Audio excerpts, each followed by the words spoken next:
Hello, this is Barry O'Carroll from the Europe Direct Information Centre based at Blanchardstown Library, and I'm back with another video of Have Your Say on Europe.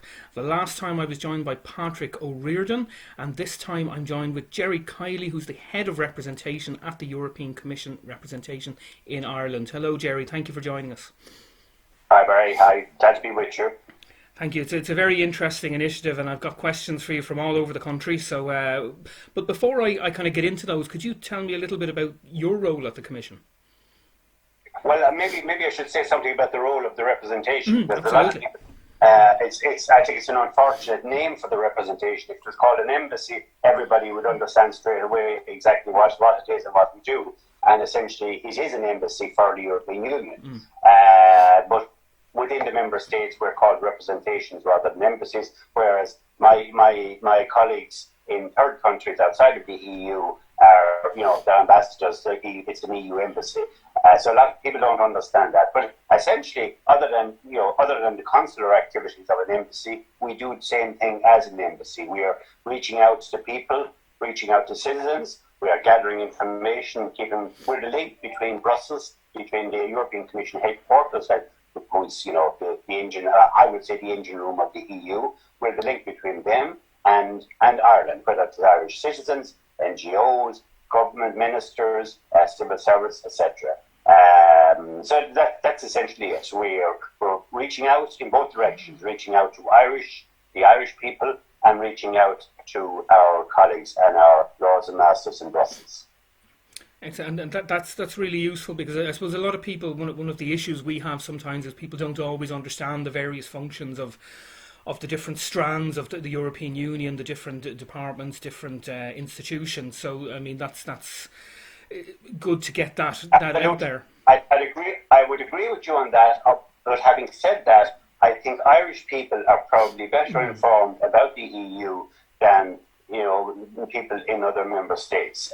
That's certainly my experience. I lived in Brussels for many years, so I had a lot of contacts with citizens right across Europe, and I always found that people in Ireland were much better informed about the EU, and especially people involved in particular areas like whether it's agriculture, industry, or transport, whatever, in their own areas, very well informed. So this is very good, and that's a sign that somebody has been doing a good job. Absolutely, and I think the quality of the questions we receive for both Patrick and yourself reflects the knowledge that people have about Ireland's place in the European Union. So if you're ready, we'll start on with the first question. Sure. So obviously a very relevant one at the moment. And this comes from the west of the country, so from a citizen in Galway who's asking if the European response to managing the COVID-19 pandemic, will there be a European response rather than an individual country response? There has been a robust response from the European Union in relation to COVID, and I would break the response down into two parts: there's the economic response and the medical response, although both of them are very closely linked also. But on the economic side, there has been a faster and greater response than anything the European Union has ever done in its history. I did a calculation recently, and in my estimation, there's about 3.5 trillion, not billion, trillion of money put on the table, a combination of member state, their own expenditure, and EU expenditure. Now, most of it is in the form of loans. Some of it is grants. I mean, the European Commission doesn't print money. We can only spend what we have in the budget. It's put about 3 trillion has been put on the table. That's the equivalent of about, I would say, 20% of the EU GDP. It's a huge response. And most of that money hasn't fed into the system. So people haven't seen the results of the economic results of that response yet. Coming on top of that, the Commission has recently proposed what we call a recovery package, which would deliver almost another 2 trillion, 1.75, 1.8 trillion over the next 7 years, combination of grants and loans. It's huge. That takes it up to about 5 trillion, or about more than 30% of the EU's GDP in terms of assistance coming to stimulate the economies. Nothing like that has ever been seen before. That's on the economic side. And our estimation is that the economy in the absence of a major second wave of the virus, and we don't know, I mean, there will be a second wave. It's a question of to what extent we can control it in the individual member states. But in the absence of the big impact from the second wave, what our estimation is this stimulus will help European Union economy to get back largely, not totally, but largely to where we were before the crisis. It'll probably be 2022 before we get back to where we were. But that's, given that economic shock, that would be a great result if we get back to close to where we were before the crisis, where we were, we said Q4 2019. So that's the economic side. On the medical side, I think and there was some criticism here in terms of EU role, but what people don't understand is the EU doesn't have a competence on medical area. It is in the treaty, but the member states have never given the competence. So the EU and the European Commission only has a kind of a coordinating role. But in spite of that, given the nature of the crisis, the European Commission, at a very early stage, before anybody had acted, moved in and basically, almost took upon itself a competence and has been very involved in dealing with the epidemic and subsequently the pandemic in terms of availability of pharmaceuticals, keeping markets open so the pharmaceuticals could circulate because there were restrictions put in by member states, keeping markets open in general because there were restrictions that trade put in also, billions that were available in the budget for other purposes were reallocated and distributed, made available to member states. Particularly Italy and Spain. Ireland didn't get a benefit there because Ireland wasn't seen as one of the worst hit countries. PPE, common purchases of PPE was organised almost immediately by the EU. So I know there were a whole raft of actions taken by the Commission from a very early stage, already started in February. But maybe, that because people didn't understand that actually the EU doesn't have a competence here. Maybe they were expecting more, but given the competence that the European Union has and the Commission has, an awful lot was done. I expect, hopefully, as a result of this, I would expect that member states, because I've seen it so many times in crisis, and if the Commission puts up its hand and says the EU should be involved in this, member states straight away say no, that's our responsibility, that's our competence. But then when there's a problem, they say, we should have an EU competence on this. And I think the result of this COVID will be that the EU will have a much more responsibility and competence going forward, hopefully, and will be much better prepared in the future for a crisis. And, it's not about being prepared for a medical crisis, because the next crisis may not be medical. In fact, it's more likely to be climate-related than medical. So it's a question of being prepared to activate all mechanisms in the event of a crisis without actually, there's no point saying we need to stockpile pharmaceuticals in case there's an outbreak or bits like that, because when there is an outbreak, we probably won't have the medicines that we need for that. So it's a question of having a structure and a mechanism in place to be able to act fast. Mm-hmm. And I mean, as you said, it's an absolutely unprecedented situation that calls for an unprecedented response. And when the figures you were giving me earlier there into the trillions, I suppose really hammer that home. And I suppose it also shows us the importance of that strength and unity, that a united response, to economic recovery in particular. There's no way we would be able to do that as an individual.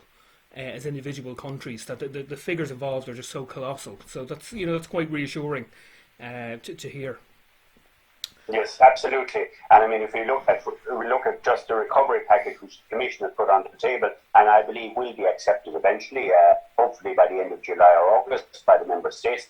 It's 1.75, 1.8 trillion, and a lot of that will be in the form of either virtually interest-free loans, interest-free loans or grants. And it's designed to help countries. Some countries can afford to help themselves financially, but there are some countries who already were in serious difficulty before this crisis broke. And the idea here is solidarity, that the countries that can afford to help the weaker ones will do so. And I think that will happen, and it's a true show of solidarity. Excellent. Okay, we'll move on to the second question now. We're going to kind of change subject completely, but towards a topic that's in the news a lot internationally at the moment. And this question was actually asked by two different people. We had a citizen in Galway who asked it, and we had Ross Boyd here in Blanchardstown. Ross is very involved in a lot of our events in Blanchardstown. He's a name to look out for in the future, I think. He's a great interest in European affairs. And both Ross and our citizen in Galway have asked, what is the European Commission doing to fight disinformation and fake news? This is a bit of a problem. It's a particular problem, with the younger people or people below. Everyone is younger now. When you get older, everybody's younger. But people below a certain age, it's a particular problem because they are getting their information more from social media than from, the newspapers and quality newspapers. In fact, it's for us, for the European Commission, it's not a new thing. It's something we've been dealing with for some years. And in fact, the European Union is, probably, to my knowledge, is the only major trading bloc who has an agreement with big platforms like Facebook and Google in terms of them controlling what's going out and taking stuff down. We also have we also are very active in countering myths and disinformation. I think it's no secret that a lot of the disinformation, certainly more better organised and more malicious and damaging disinformation is coming from two particular sources. And the European Union, in fact, only this week, the President of the European Union called out China on that. We've often called out Russia on it also. And of course, we're monitoring it very carefully and acting accordingly. But at the end of the day, I think it's something that will improve on the part of the citizen anyway, as they get more knowledgeable about how to see fake news. And the European Commission is also doing a lot on that in terms of educating people to be a bit more discerning in terms of where they take their news from. But at the end of the day, I think it has to come back to the individual person. You have to be careful about where you get your information from and what you believe, and check and cross-check about your sources. But a lot is being done. I think we're getting better as it's all of the time, and it's not just the European Commission. I mean, the member states are doing it also, and it's being done all over the world. But it is a problem, and it's if we don't get a handle on it, it is a threat to democracy in certain countries. But I think we are getting a handle on it. I think the malicious people were probably ahead of us, and we're catching up. But we're catching up fast, and there's an awful lot of resources being put into it. And I think it's interesting what you said, that the European Union probably has more experience than most when it comes to dealing with fake news, because for decades now we've been dealing with stories about bendy bananas and straight bananas and all these kind of ridiculous things. So there's already a bit of experience there. And I've been at a conference in Brussels where the French came up with a fantastic series of cartoons that were designed to counter a lot of these myths. So, like I said, the EU, like I said, we've been here before. So we're... Yeah, absolutely. But I would say also, because I only had a discussion with somebody in Brussels about this recently, I would say there isn't a particular problem on disinformation in Ireland. And I put that down to a well-informed public. A good media, a good solid media in terms of the news, the print media and the audio visual, good and solid, and also that people are well informed. So, because to my knowledge, I'm not aware of a serious disinformation problem here, be it in relation to the EU or to anything else. I don't think there is, and this is good, and we must keep it this way. Absolutely. Okay.